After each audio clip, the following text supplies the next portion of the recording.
Assalamualaikum warahmatullahi wabarakatuh. Kembali lagi ke ECL Channel kawan-kawan. Pada pagi hari ini kondisi setelah hujan, dimana kondisinya basah, dan kali ini kita update mengenai tanaman-tanaman yang kita budidayakan kawan-kawan. Untuk tanaman cabenya yang kita sulami sudah kayak gini, usia kurang lebih 2 minggu. Ternyata tanamannya sudah bagus-bagus kan kawan. Nih, pertumbuhannya juga bagus-bagus dan memuaskan. Ini pemberian pupuk suplainya ya, atau pupuk kimia yang kita berikan untuk tanaman cabai ini adalah pupuk NPK dan KNO 3 merah. 3 sendok untuk 30 tanaman, 3 sendok NPK, 1 KNO merah untuk 30 tanaman, dengan air kurang lebih 10 liter dan pemberian 200 ml ya, 30 tanaman kali 200 ml. Nah, itu berapa untuk tiap tanamannya, monggo dihitung sendiri. Yang jelas setiap tanaman ini 200 ml, dan untuk 30 tanaman dosis pupuknya NPK 3 sendok dan KNO 1 sendok. Dan kemarin kita juga melakukan pemangkasan untuk pemanenan yang keduanya. Alhamdulillah hasilnya juga cukup memuaskan.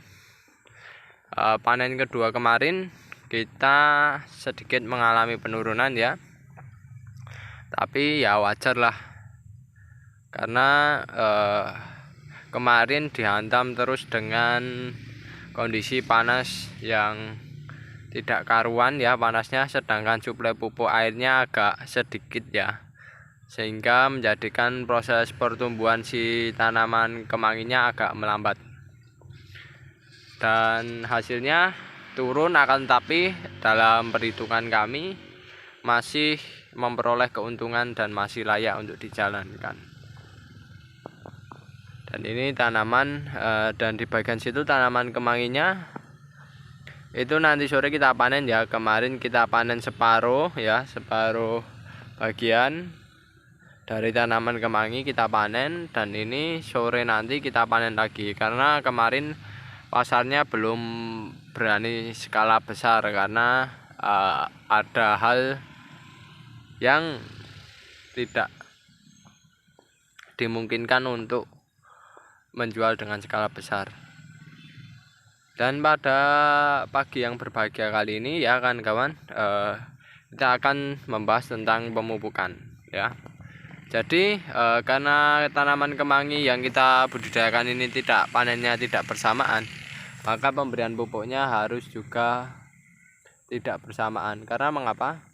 Karena kalau kita berikan bersamaan, kembali lagi tanamannya nanti akan menyerap pupuk, dan pupuknya itu terbawa oleh bagian tanaman kemangi yang dipangkas semacam itu. Maka dari itu pemupukannya harus setelah pemangkasan, dan ini kita lakukan di sisi lain agar pasarnya menerima dan mampu menjualnya secara maksimal, sehingga tidak ada ikatan atau hasil yang terbuang sia-sia karena tidak laku semacam itu.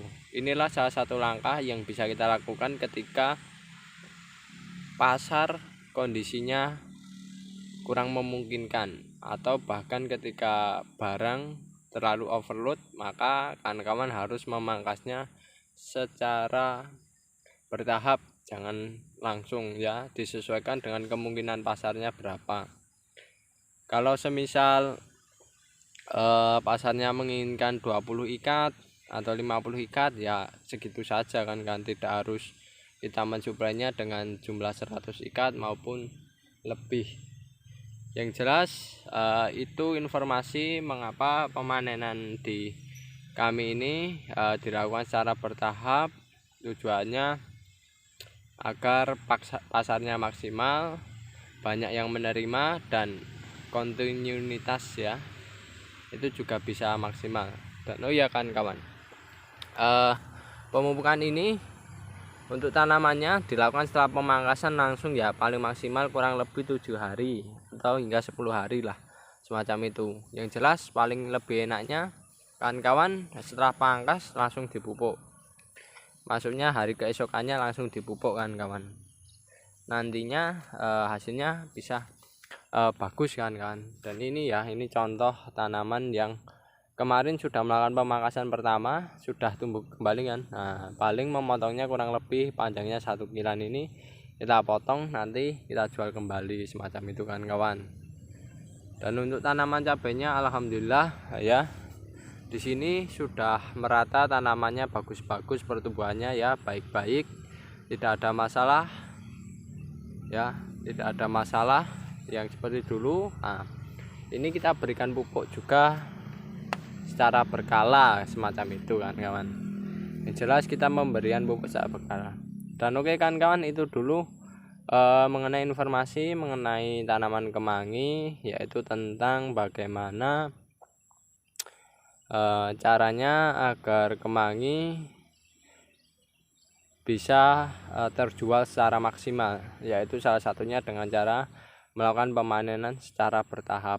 Dan oh iya kan, kalau kan menemukan bunga semacam ini segera dipangkas ya kan kawan, karena bunga kayak gini nantinya mengakibatkan tanaman kemangi memasuki masa generatif. Dan kalau masa generatif biasanya bunganya cukup banyak kan kawan, semacam itu. Oke, itu dulu informasi. Jika ada kekurangan maupun kesalahan dalam pembuatan video, kami mohon maaf yang sebesar-besarnya. Sekian, terima kasih. Wassalamualaikum warahmatullahi wabarakatuh.